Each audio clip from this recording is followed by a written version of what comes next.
সম্মানিত মুসলিম কিরাম, যে মুবারক সময়ে আমরা অবস্থান করছি, এই মুবারক সময়কে ঘিরে সামনে আমাদের দুটো গুরুত্বপূর্ণ ইবাদত অতি নিকটে। একটা হচ্ছে হজ আর একটা হচ্ছে কুরবানি। তো সময়ের দাবি হচ্ছে হজ এবং কুরবানি নিয়ে কথা বলা, হজের বিষয়টা মানুষকে স্মরণ করিয়ে দেওয়া, এরপর কুরবানির বিষয়টা মানুষকে স্মরণ করিয়ে দেওয়া, এবং এই দুটো ইবাদত সম্পর্কিত যে সমস্ত বিধিবিধান শরীয়তে রয়েছে সেগুলি সকলকে অবগত করা। সেই হিসাবে আজকে আমি হজ নিয়ে কথা বলব। হজ নিয়ে আমি আপনাদের সামনে 10টা কথা বলব। আমি আগেই আপনাদেরকে বলেছি জুমার আলোচনাটা ক্লাস হয়ে যাক, ক্লাস হয়ে গেলে তখন সেখান থেকে মালামাল নেওয়া যাবে নিজেদের জীবনে প্রয়োগ করার জন্য। তো 10টা কথা হজ নিয়ে আমি আপনাদের সামনে বলবো। কথাগুলো মনোযোগ দিয়ে শুনলে হজের অনেক কিছু আপনাদের কাছে ক্লিয়ার হয়ে যাবে। প্রথম কথা, হজ কার উপরে ফরজ? কখন ফরজ হয়? কার উপরে হজ ফরজ হয়? সূরা আলে ইমরানের 97 নম্বর আয়াত। এই আয়াতে আল্লাহ তাআলা বলেন, ওয়ালিল্লাহি আলান নাসি হিজ্জুল বাইতি মান ইসতাতাআ ইলাইহি সাবিলা ওয়া মান কাফারা ফাইন্নাল্লাহা গনিয়্যুন আনিল আলামিন। আল্লাহ রব্বুল আলামিন বলেন, যেই ব্যক্তি বাইতুল্লাহ পর্যন্ত পৌঁছার জন্য সক্ষমতা অর্জন করবে, বাইতুল্লাহে পৌঁছার সামর্থ্য রাখে, তো ওই ব্যক্তির জন্য, আল্লাহর জন্য, আল্লাহকে খুশি করার জন্য, আল্লাহকে রাজি করার জন্য ওই ব্যক্তির উপরে হজ ফরজ হয়ে যায়। এই সামর্থ্য, সক্ষমতা, এই সক্ষমতার ব্যাখ্যায় 3টা বিষয় আসবে। 1 নাম্বার, এই বাংলাদেশ থেকে বাইতুল্লাহে পৌঁছার সক্ষমতা, সেখানে যতদিন থাকবে খরচের সক্ষমতা, আবার দেশে ফিরে আসার সক্ষমতা, এবং যতদিন পরিবার থেকে অনুপস্থিত থাকবে ততদিন পরিবারের ভরণ পোষণের ব্যবস্থা করার সক্ষমতা। এটার নাম হচ্ছে সক্ষমতা। এই সক্ষমতা যেই ব্যক্তির অর্জিত হবে ওই ব্যক্তির উপরে বাইতুল্লাহ হজ ফরজ হয়ে যায়। 2 নাম্বার কথা, হজ জীবনে একবারই ফরজ। সারা জীবনে আপনি যত কোটি টাকার মালিক হন না কেন, আপনার 100 বার, 500 বার, 1000 বার হজ করার সক্ষমতা থাকলেও আপনার উপরে সারা জীবনে একবারই হজ ফরজ। এই ব্যাপারে আপনাদেরকে 2টো হাদিস দলিল হিসেবে পেশ করছি। 1 নাম্বার হাদিস, মুসলিম শরীফের 3148 নম্বর হাদিস। এই হাদিসের বর্ণনাকারী হযরতে আবু হুরায়রা রাদিয়াল্লাহু তাআলা, তিনি বলেন, খতাবানা রাসূলুল্লাহ সাল্লাল্লাহু আলাইহি ওয়াসাল্লাম ফাকালা ইয়া আইয়ুহান নাস। তিনি বলেন, রাসূলুল্লাহ সাল্লাল্লাহু আলাইহি ওয়াসাল্লাম আমাদেরকে বক্তব্য দিলেন। বক্তব্যে তিনি বললেন, ফাকালা ইয়া আইয়ুহান নাস, হে মানুষ সকল, ক্বাদ ফারাদাল্লাহু আলাইকুমুল হাজ্জা, আল্লাহ তোমাদের উপরে হজকে ফরজ করেছেন, ফাহাজ্জু, সুতরাং তোমরা হজ সম্পাদন করো। ফাকালা রাজুলুন ইয়া রাসূলুল্লাহ আকুল্লা আমিন ইয়া রাসূলুল্লাহ। আল্লাহর নবীর বক্তব্যের মাঝে এক সাহাবী দাঁড়িয়ে বললেন, ইয়া রাসূলুল্লাহ, আপনি যে হজ ফরজ হওয়ার কথা বললেন, এটা কি প্রতি বছরই করা লাগবে কিনা, প্রতি বছর হজ ফরজ কিনা? ফাসাকাতা, আল্লাহর নবী চুপ হয়ে গেলেন। হাত্তা ক্বালাহা সালাসান, প্রশ্নকারী প্রশ্নটা তিনবার করলেন, ইয়া রাসূলুল্লাহ প্রতি বছর হজ করা লাগবে কিনা, প্রতি বছর হজ ফরজ কিনা, প্রতি বছর হজ ফরজ কিনা?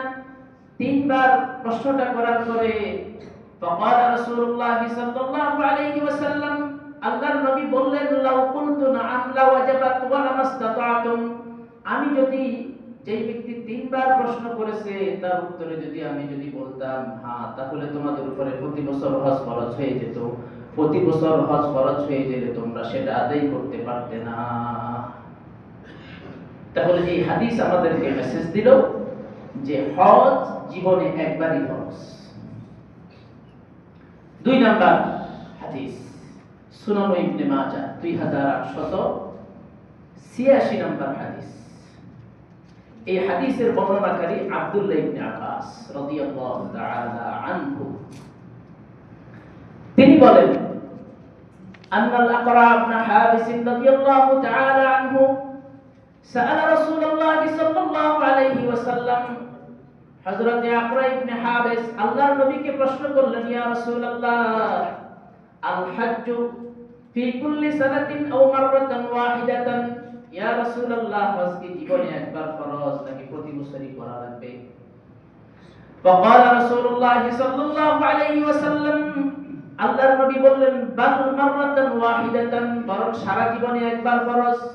ফামান ইসতাতাআ ফাতাতাওউন, এরপরে যদি জীবনে একবার হজ করার পরে এরপরে যদি কোনো ব্যক্তি হজ করে, কোন ব্যক্তির যদি সামর্থ্য হয় হজ করার, তারপরে ওই ব্যক্তির হজটা নফল হিসেবে গণ্য হবে, তাহলে সারা জীবনে হজ একবারই ফরজ। মুসলিম শরীফের 1348 নম্বর হাদিস, সুনান ইবনে মাজাহ 2886 নম্বর হাদিস। এই 2 হাদিস আমাদেরকে জানান দিল আমার উপরে, যাদের উপরে সামর্থ্যবান যারা, তাদের উপরে সারা জীবনে একবারই হজ ফরজ। এরপরে যদি কেউ করতে পারে ফাতাতাওউন, সেটা হবে নফল হিসেবে কি হবে, গণ্য হবে। 3 নাম্বার কথা, হজ যদি কারোর উপরে ফরজ হয়ে যায় তাহলে সেই হজটা তাড়াতাড়ি করে ফেলা, দ্রুত সেই হজটা করে ফেলা। এই ব্যাপারে আমাদের দেশের মানুষের ভিতরে চরম অবহেলা, উদাসীনতা রয়েছে। এই ব্যাপারে আমি আপনাদেরকে 2টো হাদিস শোনাই। প্রথম নম্বর হাদিস, সুনান ইবনে মাজাহ 2883 নম্বর হাদিস। এই হাদিসের বর্ণনাকারীও হযরত আব্দুল্লাহ ইবনে আব্বাস রাদিয়াল্লাহু তাআলা আনহু।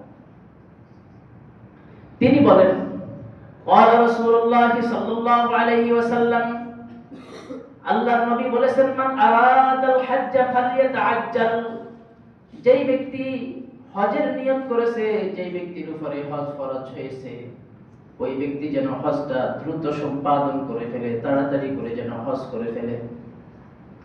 কেন তাড়াতাড়ি হজ করতে বললেন? এর 3টা কারণ আল্লাহর নবী হাদিসে বলেছেন। কেন তাড়াতাড়ি তিনি হজ করতে বললেন? এর 3টা কারণ। 1 নাম্বার কারণ, ফাইন্নাহু ক্বাদ ইয়ামরাতুল মারিদ, ও আমার উম্মত, তোমার উপর যদি হজ ফরজ হয়ে যায় তাহলে দ্রুত হজ করো। কারণ হলো, হতে পারে তুমি অসুস্থ হয়ে যেতে পারো, এই বছর তোমার উপরে হজ ফরজ হয়েছে কিন্তু এই বছর তুমি করো নাই, আগামী বছর আসতে আসতে এমন একটা রোগে তুমি আক্রান্ত হয়ে যেতে পারো যার কারণে শারীরিক সক্ষমতা তুমি হারিয়ে ফেলবে। শারীরিক সক্ষমতা হারিয়ে ফেলার পরে এবার তুমি আর হজ করার কোনো সক্ষমতাই রাখবে না, বাইতুল্লাহে যেতে পারবে না, বা যে সমস্ত হজের আহকাম আছে সেগুলো তুমি আদায় করতে পারবে না, শারীরিক সক্ষমতা যখন তুমি হারিয়ে ফেলবে। এইজন্য আল্লাহর নবী বলেছেন, তাড়াতাড়ি হজ করো। টাকা জমা হয়েছে তো তাড়াতাড়ি করে হজ করো, বুকিং লাগাও তাড়াতাড়ি, যত দ্রুত সম্ভব এই ফরজ তুমি আদায় করে দেশে ফিরে আসো। 2 নাম্বার কারণ, ওয়াতাদিল্লু দাল্লা, হতে পারে হজের জন্য যেই টাকাগুলি তুমি জমা করেছো এই টাকাগুলি চুরি হয়ে যেতে পারে, এই টাকাগুলি ছিনতাই হয়ে যেতে পারে, এই টাকাগুলি হারিয়ে যেতে পারে, এমন সম্ভাবনা আছে কিনা নাই বলেন? এই জন্য আল্লাহর নবী বললেন তাড়াতাড়ি হজ করো। 3 নাম্বার কারণ ওয়াতারিদুল হাজা, মানুষের জীবনে কখনো কখনো এমন অনিবার্য প্রয়োজন দেখা দেয় যখন জমাকৃত টাকা খরচ করা ছাড়া বিকল্প কোনো পথ থাকে না। এখন হজের সামর্থ্য হয়েছে, হজে যাওয়ার জন্য, আসার জন্য, থাকার জন্য, পরিবারের জন্য যেই পরিমাণ টাকা প্রয়োজন এই পরিমাণ টাকা আপনার কাছে আছে, কিন্তু আপনি দেরি করতেছেন, অবহেলা করতেছেন, গড়িমসি করতেছেন। তো এমন হতে পারে হঠাৎ করে এমন একটা প্রয়োজন আসবে, এমন একটা ঘটনা ঘটবে যে ঘটনার কারণে আপনার জমানো টাকাগুলো সব শেষ হয়ে যাবে। এই জন্য নবীজি বললেন মান আরাদাল হাজ্জা ফালইয়াতাআজ্জাল, হে উম্মাহ, হজ ফরজ হয়েছে তো সক্ষমতা চলে এসেছে, তাড়াতাড়ি করো, কাগজপত্র গোছাও, বুকিং লাগাও, যত দ্রুত সম্ভব এই ফরজিয়ত তোমার উপরে এই আবশ্যক হয়ে যাওয়া ইবাদত আদায় করে চলে আসো।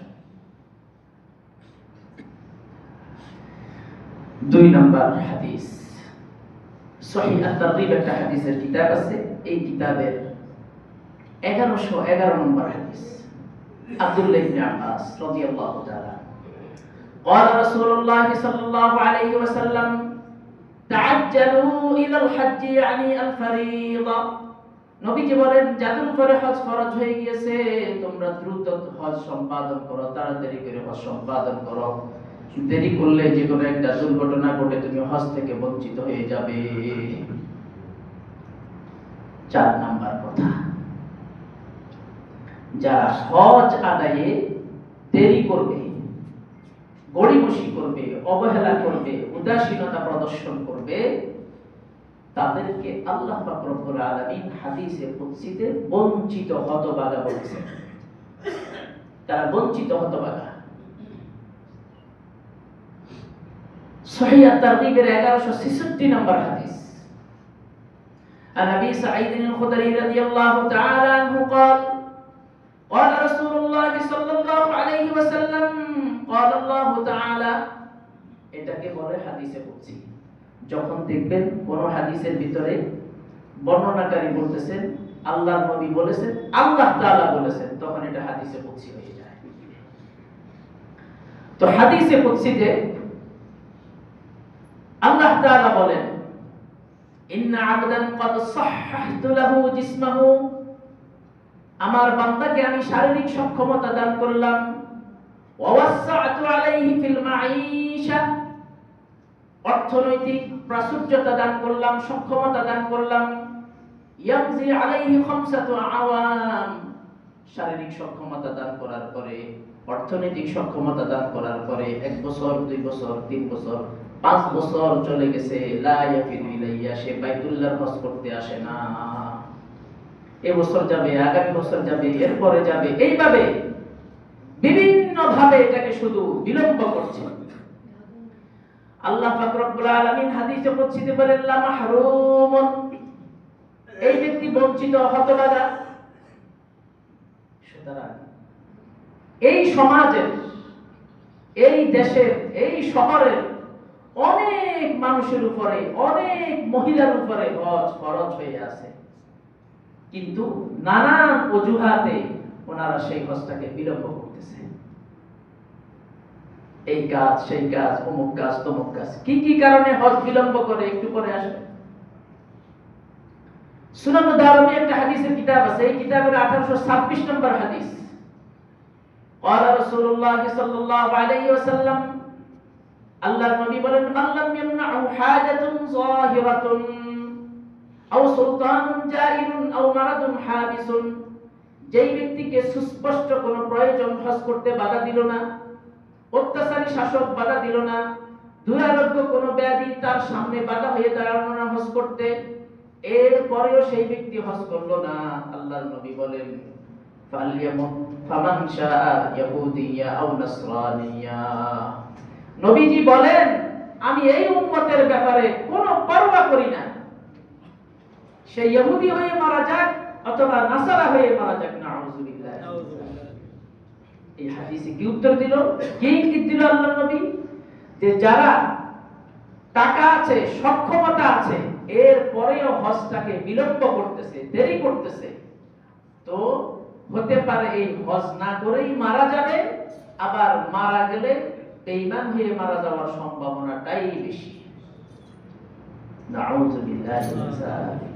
আল্লাহ তাআলা আমাদের সকলকে হেফাজত করুন। আমিন। কত বড় ধমকি আল্লাহর নবী দিলেন। সুতরাং কার উপরে হজ ফরজ হয়েছে এটা আপনারা শোনার পরে আপনার কাছে কত টাকা আছে, কত টাকার মালিক আপনি, সেটা আপনিই আন্দাজ করে ফেলেছেন যে আমার উপরে হজ ফরজ কি ফরজ না।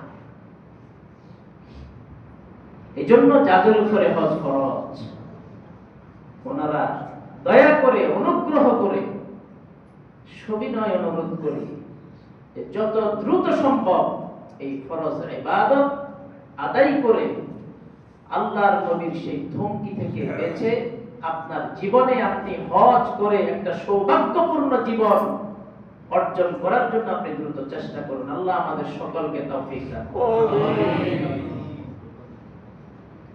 আমাদের সমাজের মানুষ তিন কারণে হজ দেরি করে। তিন কারণে এই দেশের মানুষ তিন কারণে হজ দেরি করে।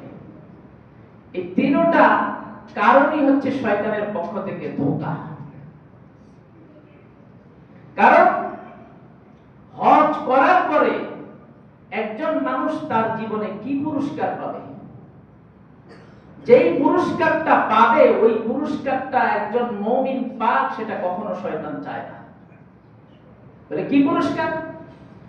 قال رسول الله صلى الله عليه وسلم, আল্লাহর নবী বলেন, মান হাজ্জা লিল্লাহ, যেই ব্যক্তি আল্লাহর জন্য হজ করবে, ফালাম ইয়ারফাস ওয়ালাম ইয়ামসুক, হজের মধ্যে কোনো অশ্লীল কাজ করে নাই, কোনো গুনাহ করে নাই, তো রাজা কায়াউমিন ওয়ালাদাতহু উম্মুহু, ওই ব্যক্তি হজ থেকে বাড়িতে যেদিন ফিরে আসবে, ওই দিন ওই অবস্থায় ফিরে আসবে যেই দিন তার মায়ের পেট থেকে যেরকম নিষ্পাপ হয়ে সে বেরিয়েছিল।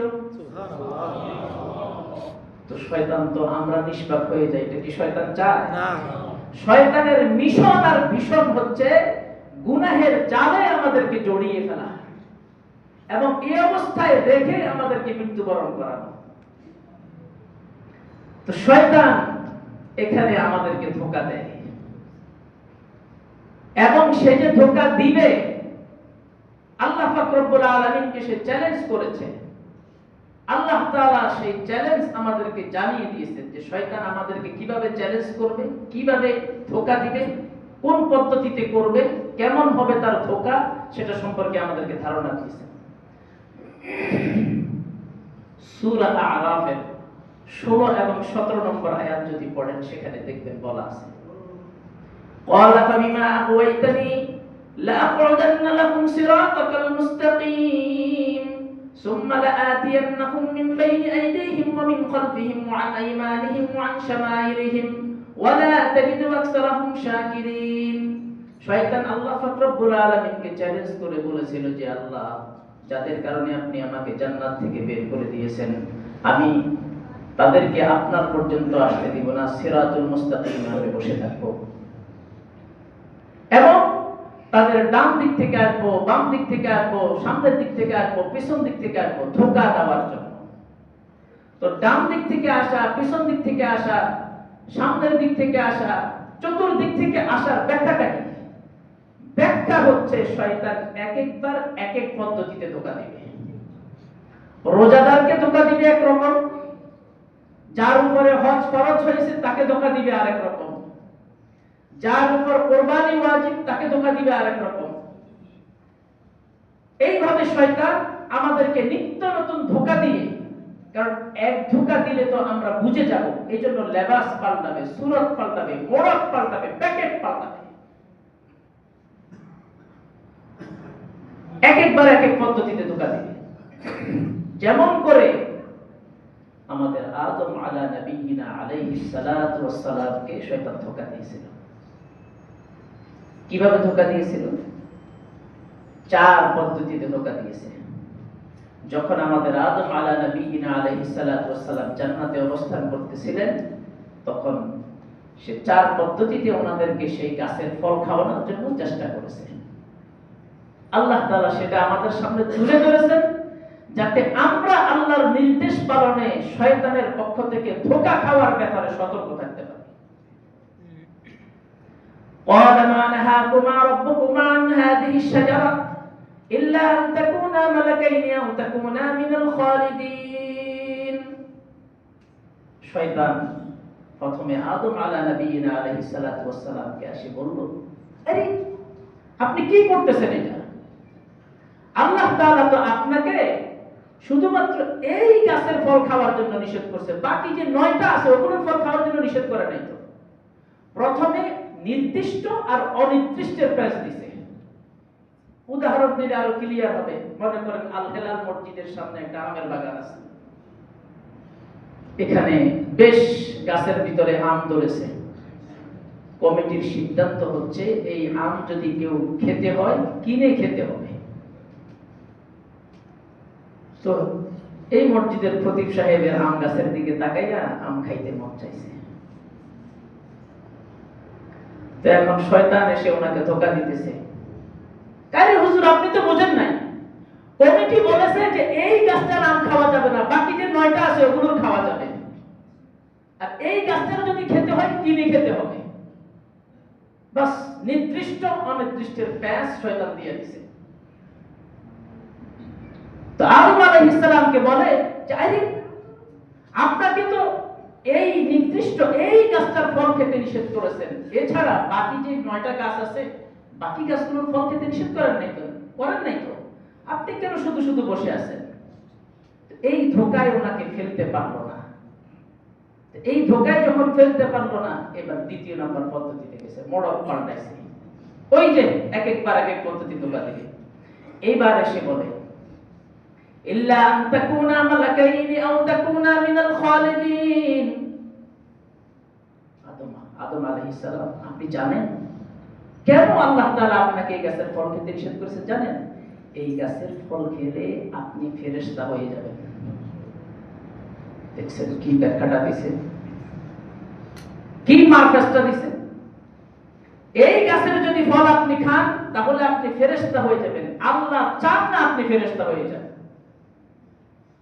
দেখেন কোরআনের কি অপব্যাখ্যা শয়তান করতেছে। পৃথিবীতে সর্বপ্রথম কোরআনের অপব্যাখ্যা করেছে ইবলিস। মুফাসসির হুজুরের নাম হলো ইবলিস শয়তান। সর্বপ্রথম কোরআনের অপব্যাখ্যা করেছে। কাকে বুঝাচ্ছে?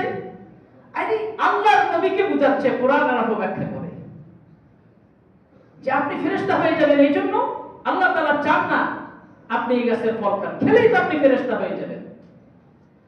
ফেরেশতা হয়ে গেলে তো আপনার অন্যরকম একটা জীবন হবে, খাওয়া দাওয়া লাগবে না, ঘুম লাগবে না, অনেক ঝাঁকি ঝামেলা থেকে আপনি বেঁচে যাবেন।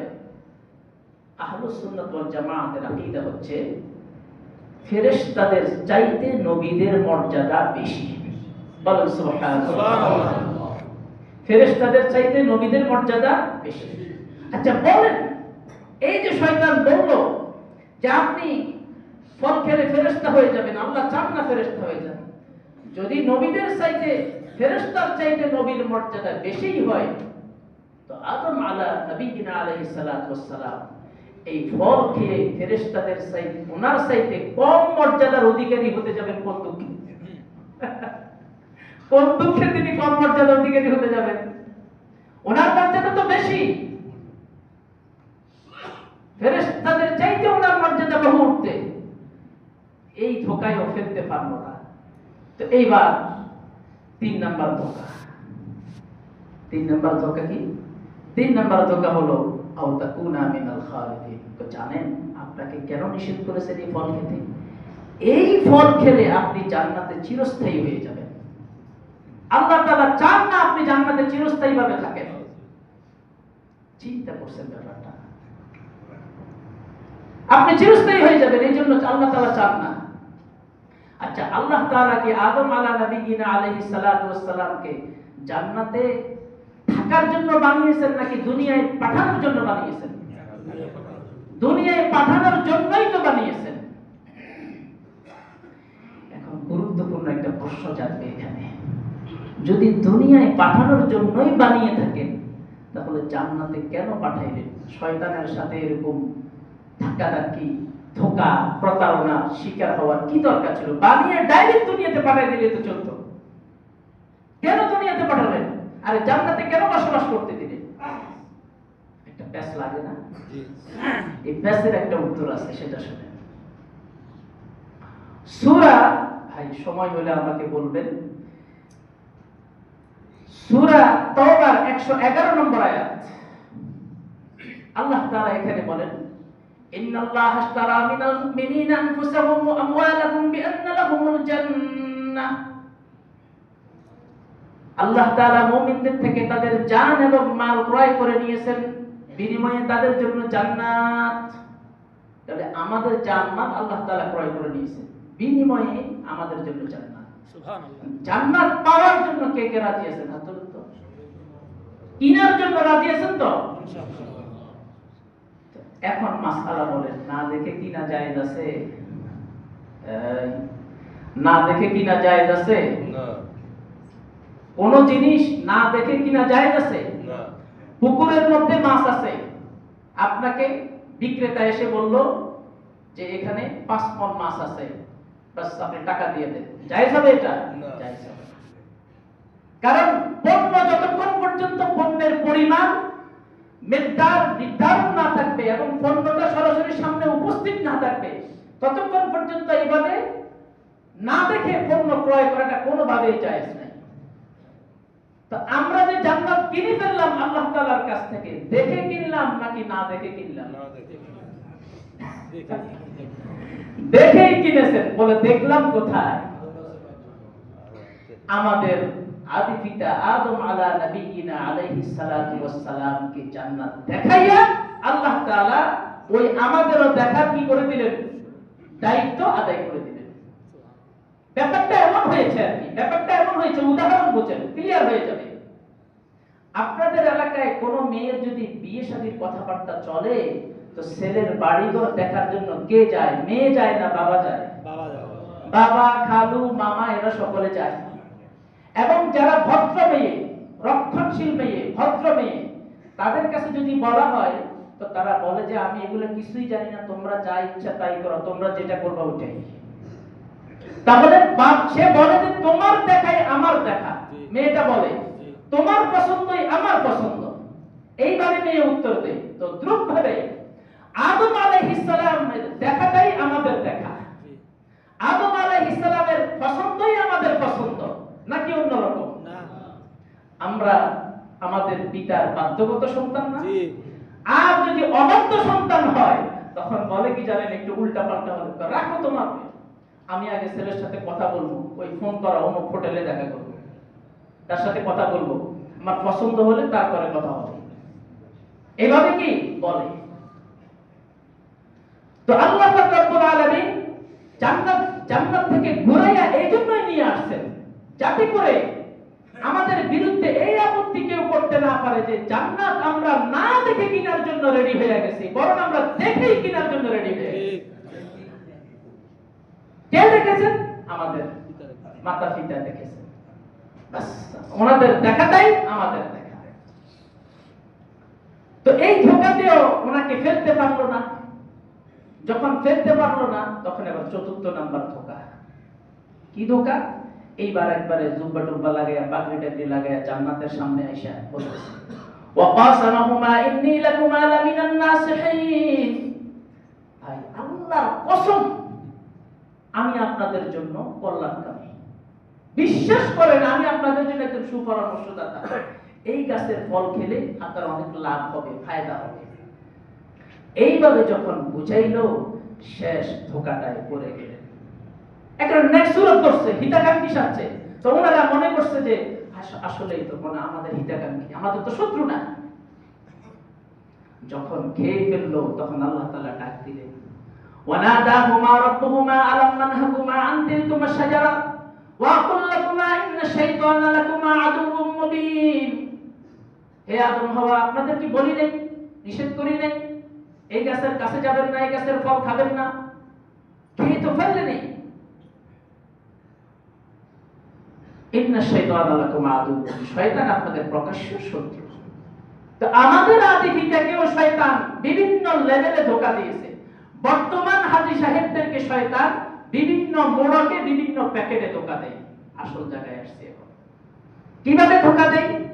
প্রথমে যখন হজ ফরজ হয়, তো যখন নিয়ত করে আয়েশা শয়তানে খুশি দেয়, আগে রাখো, হজটা একটু রাখো, আগে ছেলেদের বাড়িঘরটা একটু সম্পন্ন করো, আগে একটু বাড়িটা ঠিক করো, বাড়িটা একটু সুন্দর করে বানাও। তুমি যদি হজে যাও, যদি মারা যাও, আর যদি ফিরে না আসো, তো তারা থাকবে কোথায়? আচ্ছা আপনারা বলেন, আল্লাহর হক আগে নাকি বান্দার হক আগে? আল্লাহর হক। হজটা হলো আল্লাহর হক, আর ছেলে মেয়েদের জন্য বাড়ি বানাবেন, এটা হলো বান্দার হক। এখন শয়তান ধোঁকা দেয়, ধোঁকা দিলে বাস ধোঁকায় আসতে পড়ে যায়। তো এবার যদি আসসালামু আলাইকুম কাকা, হজে যাবেন না? আপনার তো মাশাআল্লাহ টাকা পয়সা হয়েছে, ভাতিজা একটু বাড়ির কাজ ধরেছি, তো একটু কাজটা সম্পন্ন করে নেই, একটু ছেলে মেয়েদেরকে একটু সেট আপ দিয়ে দিই, তারপরে যেমন ইনশাআল্লাহ। তো ছেলে মেয়েদেরকে সেট আপ দেওয়ার আগে আপনি যদি পরকালের জন্য সেট আপ হয়ে যান, তখন কি করবেন? ছেলে মেয়েদেরকে সেট আপ দেওয়ার আগে আগে আপনি যদি কবরের বাসিন্দা হয়ে যান, পরকালের জন্য সেট আপ হয়ে যান, তখন কি করবেন? মৃত্যু থেকে যদি মৃত্যুর ফেরেশতা আসে, আপনি যদি তাকে বলেন যে ভাই এখন আমার জানটা নিও না, আমি একটু হজটা করে নেই, এটা কি মানবে? না। এটা কি হবে? মৃত্যু থেকে বাঁচার কি কোনো উপায় আছে? না, কোনো উপায় নেই। কিন্তু আমরা বাঁচার জন্য নানান টাল বাহানা খুঁজি। পৃথিবীতে একজন দার্শনিক ছিল, নাম ছিল আফলাতুন। এই ব্যক্তি মৃত্যু থেকে বাঁচার জন্য দারুণ একটা ফোন দিয়ে এসেছে, কৌশল অবলম্বন করেছে। কি কৌশল? সে আল্লাহর কাছে দরখাস্ত করছে, কিতাবের ভিতরে আসছে, সে আল্লাহকে বলছে, আল্লাহ আমার কখন মৃত্যু হবে এটা নির্দিষ্ট সময়টা যদি আমাকে জানাইয়া দিতেন, তাহলে আমি একটু প্রস্তুতি নিতে পারতাম। তো আল্লাহ তাআলা জানাইয়া দিলেন, অমুক দিন অমুক সময়ে তোমার মৃত্যু হবে। তো সে জানতে পারছে। এবার কি করছে দেখেন, কি চালাক, ওর মতো করে 18টা আফলাতুন বানাইছে। কয়টা? এখন মানুষ চারুকলায় এত দক্ষ, আপনার দিকে তাকাবে, হুবহু আপনাকে মানুষ কপি করে ফেলবে, কোনো পার্থক্য থাকবে না কোনো গঠনে, কিন্তু পার্থক্য এতটুকু, ওটার ভিতরে প্রাণ থাকবে না, এতটুকু পার্থক্য। 18টা বানাইছে। বানানোর পরে এবার সেম কন্ডিশনের পোশাক 18টাকে পরাইছে, একই পোশাক, সে নিজেও ওই পোশাক পরছে, পরে সবগুলাকে কাতার করে বসাইছে, বসাইয়া সে মাঝখানে বসে রয়েছে।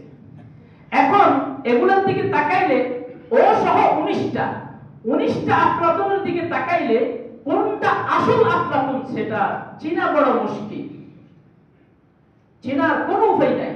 তো তার বুদ্ধি কি জানেন? তার বুদ্ধি হচ্ছে, আজরাইল তো আর 1 ঘন্টা আগে আসবে না, 2 ঘন্টা আগে আসবে না, 3 ঘন্টা আগে আসবে না, 1-2 মিনিট আগে আসবে।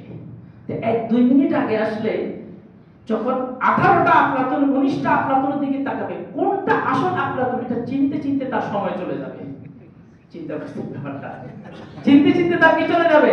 সময় চলে যাবে। তো সময় যখন চলে যাবে, তখন সে বলবে যে আপনি এখন আমার জান কবজ করতে পারবেন না, কারণ আইনত দণ্ডনীয় অপরাধ।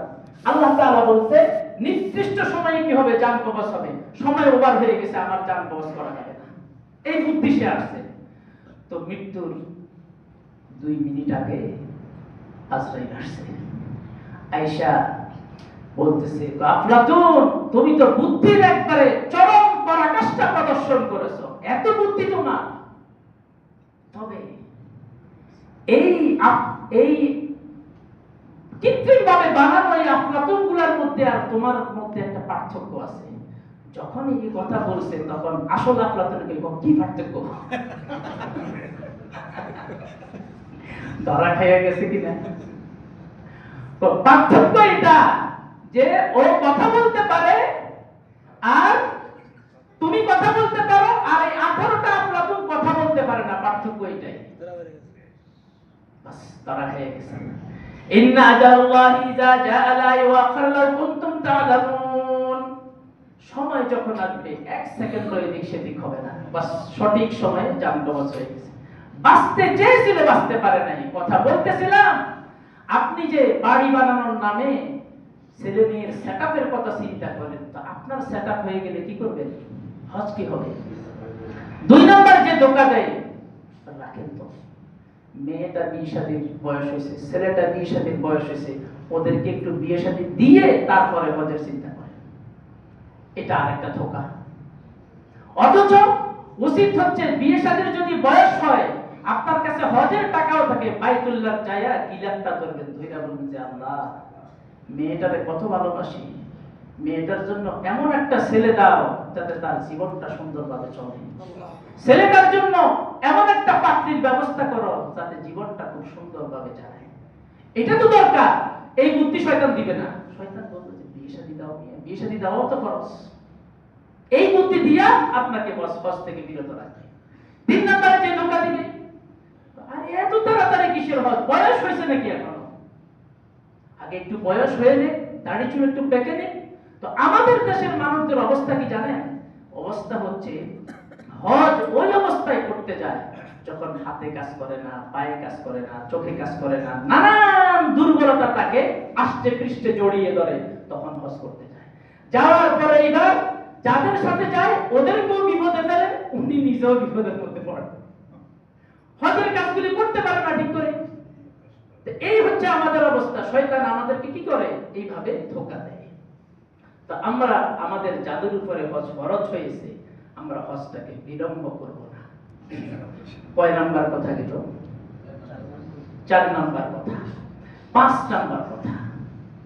5 নাম্বার কথা হলো, আল্লাহর নবী সহিহ ইবনে হুযাইমা 2506 নাম্বার হাদিসে বলেছেন, ইস্তামতিউ বিহাদাল বাইত ফাকাদ হুদিমা মাররাতাইন। আল্লাহর নবী বলেন, তোমরা হজ উমরা করার মাধ্যমে এই ঘরের বরকত অর্জন করো, কারণ ইতিপূর্বে এই বাইতুল্লাহকে 2 বার ধ্বংস করা হয়েছে, তৃতীয়বার ধ্বংস করা বলে ওই সাথে বাইতুল্লাহকে আসমানে উঠিয়ে নেওয়া হবে। এই জন্য যাদের উপরে হজ ফরজ হয়েছে, দ্রুত হজ সম্পাদন করো, দ্রুত হজের কাজ সেরে নাও। 6 নাম্বার কথা, এটা আরো দুঃখজনক। এই 6 নাম্বার কথা সেটা হলো, আমাদের দেশে যাদের উপরে হজ ফরজ হয়, ওনারা হজের মাসআলা মাসাইল বিধি বিধান কিছু জানে না। অনেকের ক্ষেত্রে এমন। এই ব্যাপারে ওনার কোনো পেরেশানি নাই, উনি হজ করবে, পেরেশানি আছে পাসপোর্ট, ভিসা, টাকা পয়সা, এজেন্সির সাথে যোগাযোগ, সবকিছু কমপ্লিট করো, কবে ফ্লাইট, কিন্তু মাসআলা মাসাইল জানতে হবে, এই বিষয়ে ওনার কোনো পেরেশানি নেই। এই বিষয়ে উনি একবারে গাফেল। সুনান নাসাই 3062 নম্বর হাদিস, আল্লাহর নবী বলেন, আন আবি যুবাইর রাদিয়াল্লাহু তাআলা আনহু সামি'a জাবির ইবনে আব্দুল্লাহ রাদিয়াল্লাহু তাআলা আনহু ইয়াকুল, আবু যুবাইর বলেন, আমি জাবির ইবনে আব্দুল্লাহকে বলতে শুনলাম, তিনি বলেন, রাআইতু রাসূলুল্লাহ সাল্লাল্লাহু আলাইহি ওয়াসাল্লাম ইয়ারমি ফিল জামরাতি, তিনি বলেন, আল্লাহর নবীকে আমি জামরায় পাথর নিক্ষেপ করতে দেখলাম। ওয়া হুয়া আলা বাঈরিহি, যে অবস্থায় তিনি একটা উটের মধ্যে, ওয়া হুয়া ইয়াকুলু, তিনি বলতেছেন, ফাকালা ইয়া আইয়ুহান নাস, হে মানুষ সকল, খুযু মানাসিকাকুম, আল্লাহর নবী বলতেছেন, আমি এখনো বেঁচে আছি, তোমরা হজের বিধিবিধান আমার কাছ থেকে শিখে নাও, কিভাবে হজ করবা, কিভাবে পালন করবা, কোন জায়গায় কোনটা কিভাবে করবা, সুনিপুণভাবে কিভাবে আদায় করবা শিখে নাও। কারণ ফাইন্নী লা আদরি লাআল্লি লা হুজ্জু বা'দা আমি হাযা, হতে পারে এই বছরের পরে আমি আর হজ করতে পারবো না। তো এখন তো রাসূলুল্লাহ সাল্লাল্লাহু আলাইহি ওয়াসাল্লাম নেই, এখন কাদের থেকে শিখবেন? উলামায়ে কেরাম থেকে শিখবেন।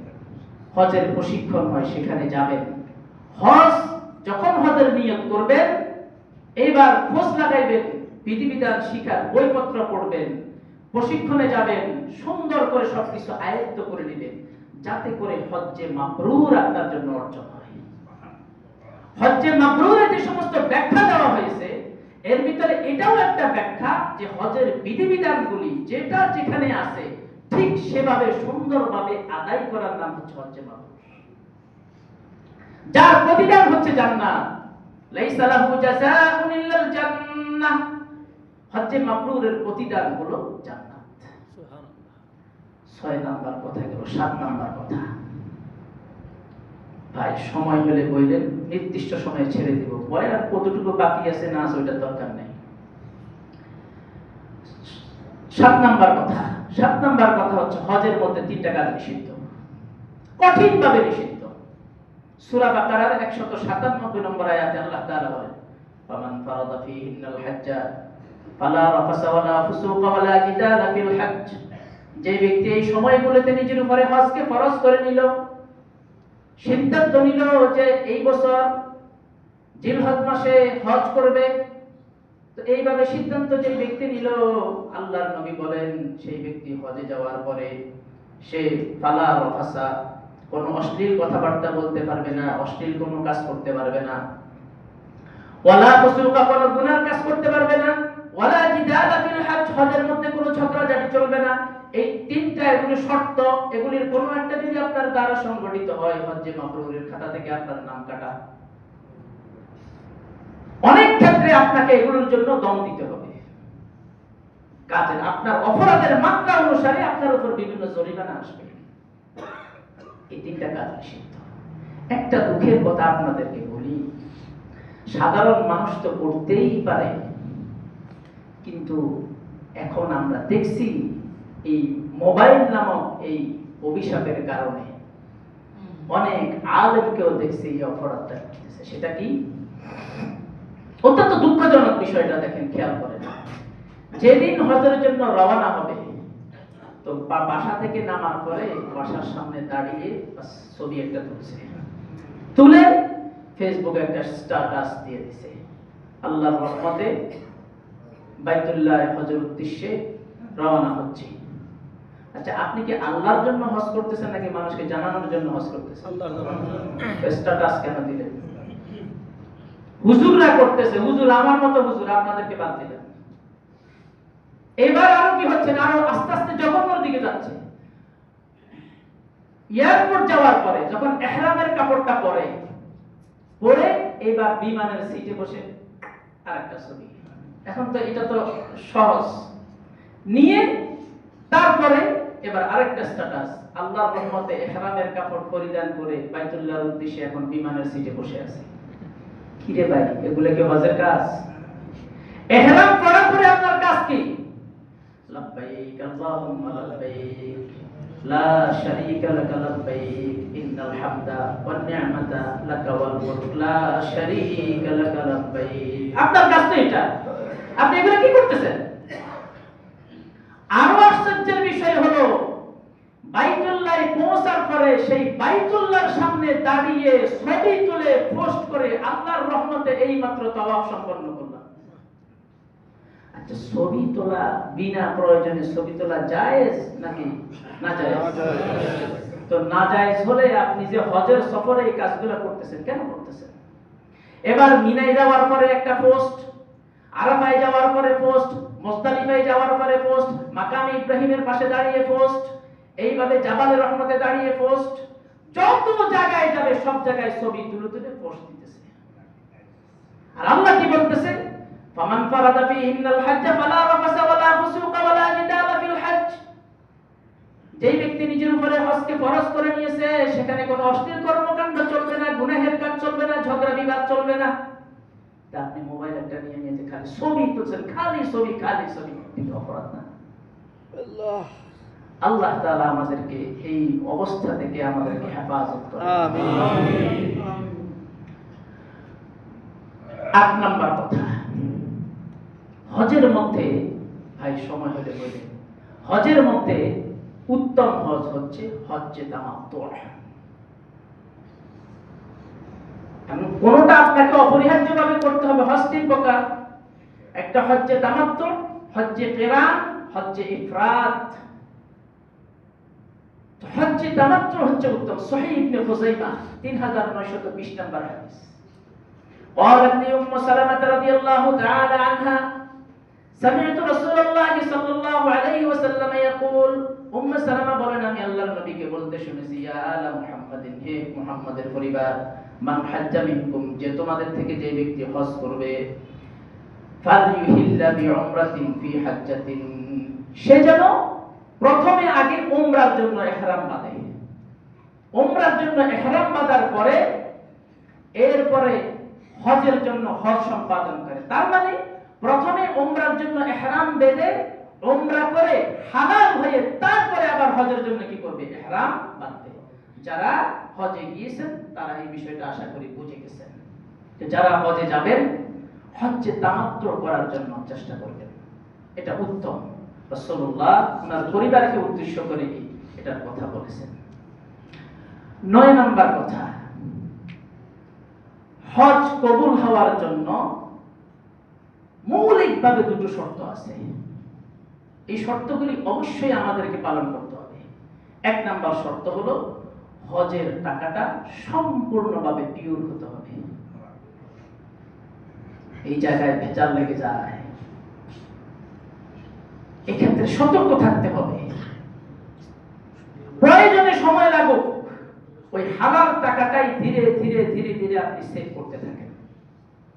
যত সময় লাগুক লাগুক, আল্লাহ তাআলা কিন্তু আপনাকে সামর্থ্যের কথা বলেছেন। সামর্থ্যের কথা মানে টাকা পয়সা যেখান থেকে ইচ্ছে সেখানে কামাইয়া হজের জন্য টাকা জমা করবেন, এই কথা আল্লাহ বলেন নাই। বরং হালালটা আপনি জমা করবেন যতটুকু সময় লাগুক। আপনার জীবনে হজ করার তৌফিক না হোক, এতে আল্লাহ তাআলা আপনাকে দরকার করবেন না। কিন্তু হারাম টাকা দিয়ে যখন হজে যাবেন, তা আল্লাহ বলবেন যে, যখন যাইয়া বলবেন যে লাব্বাইক আল্লাহুম্মা লাব্বাইক লা শারীকা লাকা লাব্বাইক, তো আসমান থেকে আওয়াজ আসবে তোর লাব্বাইকের দরকার নাই। হারাম টাকা দিয়ে হজ করতে আসো, তোর কিসের লাব্বাইক? তোর লাব্বাইকের আমার দরকার নাই। ২ নম্বর শর্ত, আল্লাহর জন্য হজ করতে হবে। এটা মনের ভিতরে সাধনা করে, ধ্যান করে মনের ভিতরে এটাকে জাগ্রত করে নিতে হবে। ১০ নম্বর কথা সংক্ষেপে শেষ করে দিচ্ছি। ১০ নম্বর কথা হচ্ছে, হজের যে আমলগুলো আছে ওগুলোর মধ্যে কিছু শিক্ষা আছে, ওই শিক্ষাটা আমাদেরকে অর্জন করতে হবে। আমি উদাহরণস্বরূপ টান দিচ্ছি 2টো উদাহরণ। ১ নম্বর, হজের প্রথম কাজ কি? ইহরাম পরিধান করা। ইহরাম কি? সেলাইবিহীন সাদা নরমাল সাদা শীতের 2টো কাপড়, এই 2টো আমরা পরিধান করি। এটা পরিধান করার মাধ্যমে আল্লাহ আমাকে কি শিক্ষা দিল?